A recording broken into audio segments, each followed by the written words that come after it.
এটা কি পাতা বলে তো? আমাদের এখানে বলে খারকুল পাতা। যা পাতাগুলো সব পেকেও গেছে। যাই হোক, এই পাতাগুলো বেছে নিয়ে আমরা বাটা করব।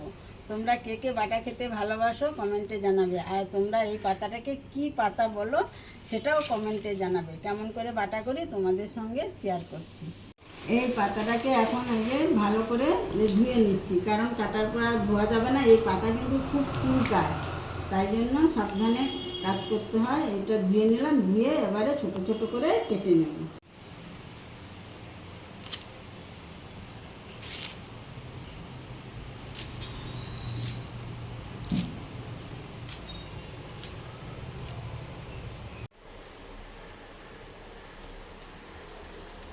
যে সামান্য তেল একটু দিয়ে, যে ছোট ছোট করে যে কেটে নিয়েছিলাম, এটা সামান্য একটু তেল দিয়ে ভালো করে ভাজা ভাজা করে নেব, নুন আর হলুদ দিয়ে।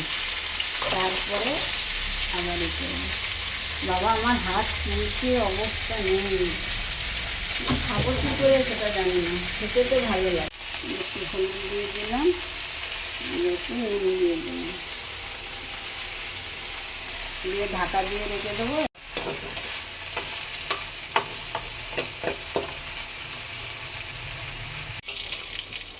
এই যে পাতাটা ভাজা হয়ে গেছে, তার সঙ্গে এই যে অ্যাড করবো এই যে শুকনো লঙ্কা আর রসুন আর কালো জিরে দিয়ে একসঙ্গে বেটে নেব।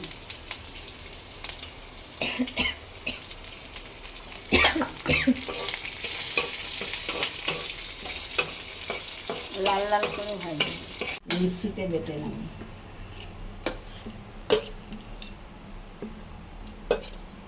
শিলে বাটলে টেস্ট ভালো হয়, কিন্তু এটা আমার শিলে বাটতে ভীষণ ভয় লাগে, হাত যদি চুলকা, তাই জন্য মিক্সিতে বেটে নিলাম। শিলে বাটার টেস্ট আলাদা, সুন্দর।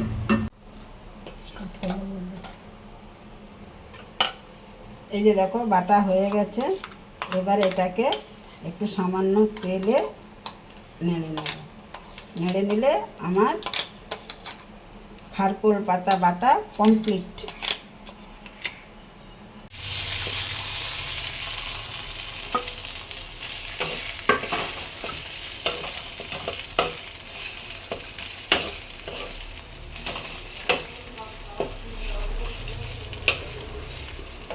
খারকুল পাতা বাটা কমপ্লিট।